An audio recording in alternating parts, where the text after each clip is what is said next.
कहते हैं सच्चे दिल से बनाया गया खाना भगवान को भी भा जाता है, लेकिन जब वही खाना लालच से बनाया जाए तो वो जहर बन जाता है। ये कहानी है गंगापुर के भोला की, एक ऐसे गरीब किसान की जिसकी किस्मत सूखी जमीन से भी ज्यादा बंजर हो चुकी थी, पर जिसे एक दिन मिला ऐसा वरदान जिसने उसकी जिंदगी ही नहीं पूरे गांव की सोच बदल दी। गंगापुर गांव, चारों तरफ खेत, पगडंडियां और बीच में एक पुराना बरगद का पेड़। वहीं उसके पास एक झोंपड़ी थी जहां भोला अपनी बूढ़ी मां के साथ रहता था।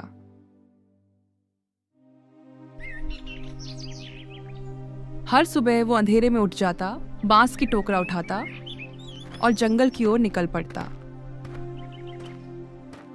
लकड़ियां काटता, कांटों से जूझता और फिर उन्हें बेचकर मुश्किल से 2 वक्त का खाना जुटाता। लेकिन आज कुछ अलग था। आज जंगल में बहुत शांति थी। हवा ठंडी थी और आसमान में बादल छाए हुए थे। भोला ने आसमान की ओर देखा। लगता है आज फिर बारिश होगी, लेकिन आज कुछ तो नया करूंगा। शाम को जब वो घर लौटा, माँ आंगन में मिट्टी के चूल्हे पर रोटियां सेंक रही थी। कमजोर हाथ कांप रहे थे पर चेहरे पर सुकून था। भोला बोला, माँ, जंगल में लकड़ियां पहले जैसी नहीं रहीं। पेड़ भी सूखने लगे हैं। सोच रहा हूं अब क्या करूं। माँ ने मुस्कुरा कर कहा, बेटा, जब एक दरवाजा बंद होता है तो दूसरा खुलता है। भगवान ने तुझे मेहनत दी है, उसका फल मिलेगा। भोला बोला, पर माँ, मेहनत तो मैं हर रोज करता हूँ, बस किस्मत साथ नहीं देती। माँ ने उसके सिर पर हाथ रखा। किस्मत किसी की गुलाम नहीं होती बेटा, बस तेरी सच्चाई की परीक्षा चल रही है। अगली सुबह गांव के चौपाल पर भोला लकड़ियां बेच रहा था कि तभी लालमल साहू उधर आया। मोटा पेट, सिर पर पगड़ी और आंखों में चालाकी। वो बोला, अरे भोला, अब भी लकड़ियां बेच रहा है, कितना कमाएगा इससे? बस इतना कि पेट भर जाए साहू जी। लालमल हंस पड़ा।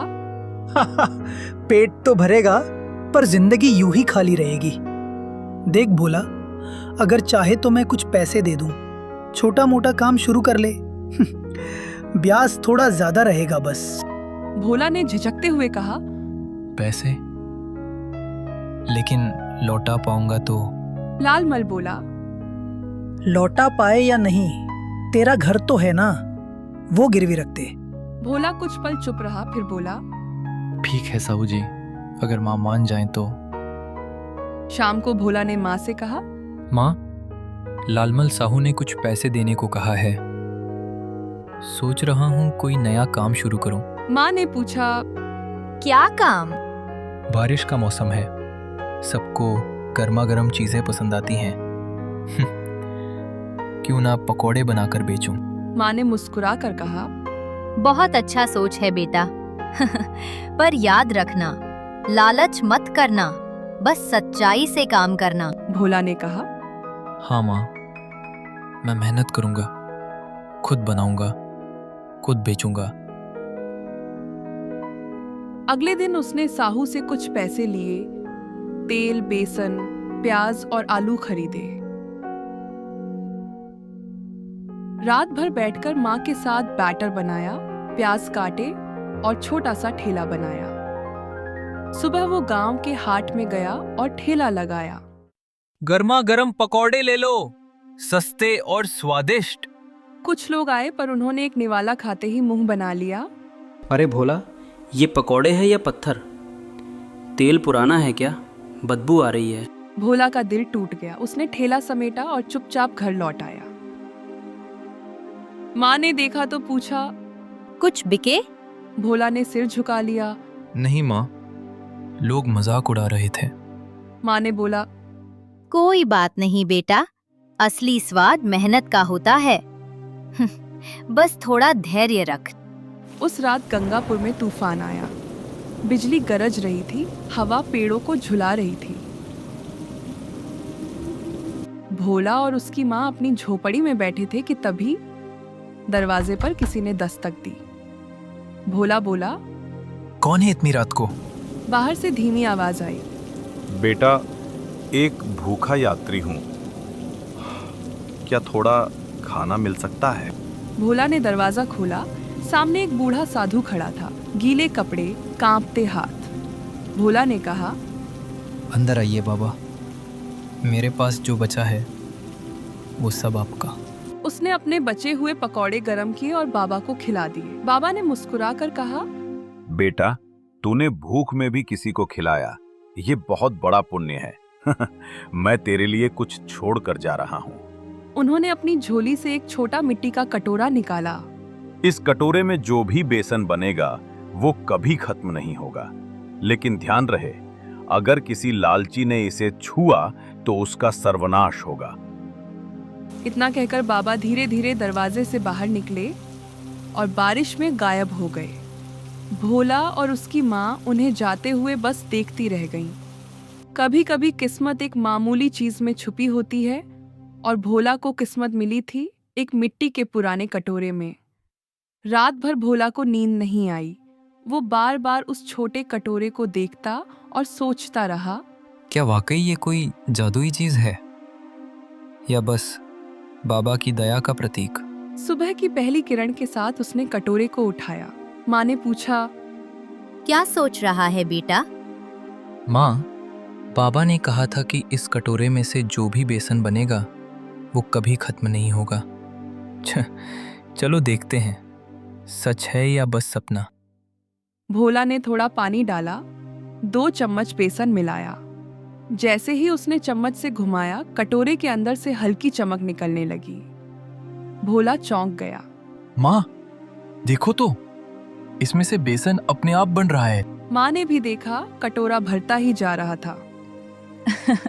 अरे रे, ये तो सच्चे में बाबा का आशीर्वाद है बेटा। भोला की आंखें नम हो गईं। वो बोला, माँ, आज से मैं फिर से पकौड़े बनाऊंगा, पर इस बार दिल से।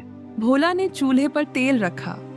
जैसे ही उसने उस जादुई बेसन से पकौड़े बनाए, तेल में डालते ही छन्न छन्न छन्न की आवाज आई और हवा में एक अनोखी खुशबू फैल गई। माँ बोली, बेटा, ऐसी खुशबू तो मैंने जिंदगी में कभी नहीं सूंघी। वो पकौड़े टोकरी में रखकर गांव के हाट की ओर चल पड़ा। रास्ते में बारिश की हल्की फुहारें थीं, मिट्टी की सौंधी महक थी और भोला के दिल में उम्मीद का दीपक जल रहा था। हाट में रोज की तरह भीड़ थी, कहीं सब्जी वाले, कहीं खिलौनों की दुकानें और कोने में लालमल साहू का बड़ा दुकान। वो वही बनिया था जिसने भोला को पैसे उधार दिए थे। जैसे ही भोला ने ठेला लगाया, उसने आवाज लगाई, गर्मा गर्म पकौड़े, बारिश के मौसम की पहली खुशबू के साथ। पहले तो किसी ने ध्यान नहीं दिया, फिर एक बुजुर्ग आदमी ने नाक से सूंघा। अरे, ये कैसी लाजवाब खुशबू है। वो पास आया और बोला, बेटा, एक पकौड़ा देना। भोला ने मुस्कुराकर पकौड़ा दिया। बूढ़े बाबा ने एक निवाला लिया और आंखें बंद कर लीं, फिर बोला, वाह बेटा, ऐसा स्वाद मैंने बचपन में भी नहीं चखा था। इतना सुनते ही आसपास के लोग रुक गए। कौन है ये? क्या पकौड़े बना रहा है? चलो भाई, एक हम भी चखें। धीरे धीरे भोला के ठेले पर भीड़ बढ़ने लगी। लोग बोले, भाई 2 प्लेट देना। मुझे 4 पकोड़े पैक कर दो। हर कोई उसके पकौड़े खाकर तारीफ कर रहा था और उस दिन पहली बार भोला के सारे पकौड़े बिक गए। भोला ने टोकरी में देखा, एक भी पकौड़ा नहीं बचा था। उसकी आंखों में आंसू आ गए। माँ, आज पहली बार मेरी मेहनत ने मुझे हंसाया है। वो घर आया। माँ ने पूछा, आज जल्दी लौट आया बेटा? भोला ने मुस्कुराते हुए कहा, माँ, आज के सारे पकौड़े बिक गए और लोग तारीफ करते नहीं थक रहे थे। माँ की आंखें भर आईं। मैं जानती थी बेटा। भगवान तेरी मेहनत जरूर देखेगा। अब हर सुबह भोला उसी कटोरे से बेसन निकालता, पकौड़े बनाता और हाट में बेचने जाता। हर दिन उसकी दुकान पर भीड़ और बढ़ती जाती। कभी कभी गांव की औरतें कहती, भोला, आज बच्चों के लिए 10 पकौड़े देना। कल जैसे ही बनाना, मेरे ससुर जी तो तारीफ करते नहीं थक रहे थे। धीरे धीरे भोला गांव का सबसे मशहूर पकौड़े वाला बन गया। लोग अब उसे प्यार से बुलाने लगे, भोला पकौड़े वाला। भोला ने कुछ पैसे जमा किए और एक छोटा सा छप्पर बनवाया जहां वो रोज पकौड़े बनाता था। अब उसकी माँ भी उसकी मदद करने लगी। भोला बोला, अब हमें किसी पर निर्भर नहीं रहना पड़ेगा। बेटा, पर याद रखना, ये जादू बाबा का वरदान है। इसे कभी घमंड में मत बदलना। माँ, जब तक तेरे आशीर्वाद हैं, मैं कभी नहीं बदलूंगा। लेकिन जहां सफलता होती है वहां जलन भी पैदा होती है। लालमल साहू अब रोज देखता कि भोला के दुकान पर भीड़ लगती है और उसके दुकान पर मक्खियां उड़ती हैं। वो मन ही मन बड़बड़ाता, ये भोला तो कल तक मेरे सामने झुकता था, आज इतना अमीर कैसे बन गया? उसके नौकर ने कहा, सेठ जी, सब कहते हैं कि भोला के पकौड़ों में कोई जादू है। लालमल की आंखें लाल हो गईं। जादू? तो मुझे भी जानना है, ये जादू क्या है? एक रात जब पूरा गांव सो रहा था, लालमल ने भोला के घर की ओर कदम बढ़ाए। बारिश हल्की हो रही थी और हवा में पकौड़ों की हल्की खुशबू तैर रही थी। उसने झोपड़ी की खिड़की से झांका।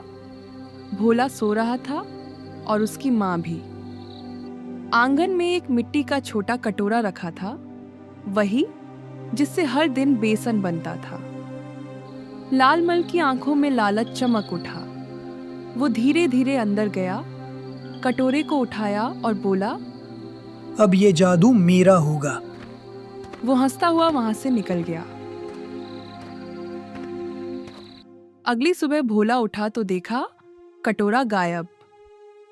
वो चिल्लाया, माँ, वो बाबा का कटोरा कहीं दिख रहा है? अरे भगवान, वो तो यहीं रखा था। भोला ने हर जगह ढूंढा पर नहीं मिला। वो सिर पकड़कर बैठ गया। माँ, अब तो सब खत्म हो गया। बिना उस कटोरे के मैं पकौड़े कैसे बनाऊंगा? माँ बोली, बेटा, याद कर बाबा ने क्या कहा था। असली जादू तेरी नियत में है, ना कि उस कटोरे में। भोला की आंखों से आंसू बहने लगे। पर माँ, वही नियत अब बिना साधन के क्या करेगी? भोला को नहीं पता था कि अब उसकी नियत की परीक्षा सच में शुरू होने वाली थी। कहते हैं, मेहनत से पाया गया वरदान सुख देता है, लेकिन जब वही चीज लालच से छीन ली जाए तो वो वरदान नहीं, विनाश बन जाती है। अगली सुबह हवेली में लालमल ने अपने नौकर गोविंद को बुलाया। सुनो गोविंद, आज ये नया कटोरा इस्तेमाल करना। इसमें बेसन मिलाओ और पकौड़े बनाओ, पूरे गांव के लिए। गोविंद बोला, सेठ जी, ये कटोरा कहाँ से लाए हैं? थोड़ा अजीब सा लग रहा है। लालमल ने डांटते हुए कहा, तुझे सवाल करने की जरूरत नहीं, बस जैसे कहा है वैसा कर। गोविंद डरते हुए बोला। जी सेठ जी। गोविंद ने कटोरे में बेसन डाला, पानी मिलाया।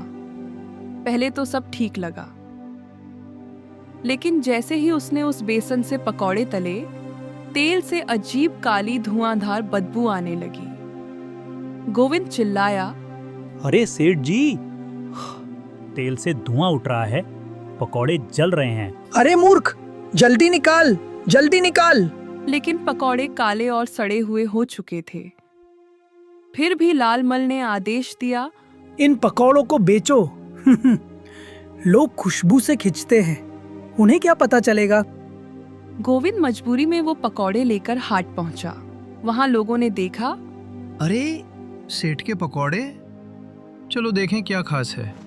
पहले ही निवाले के बाद सबने थूक दिया। छी, ये क्या है? बदबू आ रही है, तेल तो सड़ चुका है। भीड़ गुस्से में आ गई।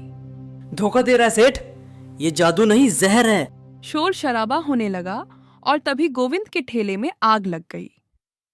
तेल उबल उठा और कुछ ही सेकंड में पूरा ठेला जलकर राख हो गया। सेठ लालमल भी वहीं मौजूद था। उसकी हवेली से भी धुआं उठने लगा। गांव वाले चिल्लाने लगे, भगवान का कोप हुआ है। सेठ ने भोला की चीज चुराई थी। भोला को भी किसी ने आकर बताया, भोला, तेरे कटोरे जैसा कुछ सेठ की हवेली में मिला था, वही पकौड़े बनाने में इस्तेमाल हुआ। भोला सब सुनकर चुप रहा। उसकी माँ ने पूछा, क्या हुआ बेटा? भोला की आंखें भर आईं। माँ, बाबा ने कहा था अगर कोई लालच से इस कटोरे को छुएगा तो उसका विनाश निश्चित है। माँ, वही हुआ। लालच ने सेठ को सबक सिखा दिया।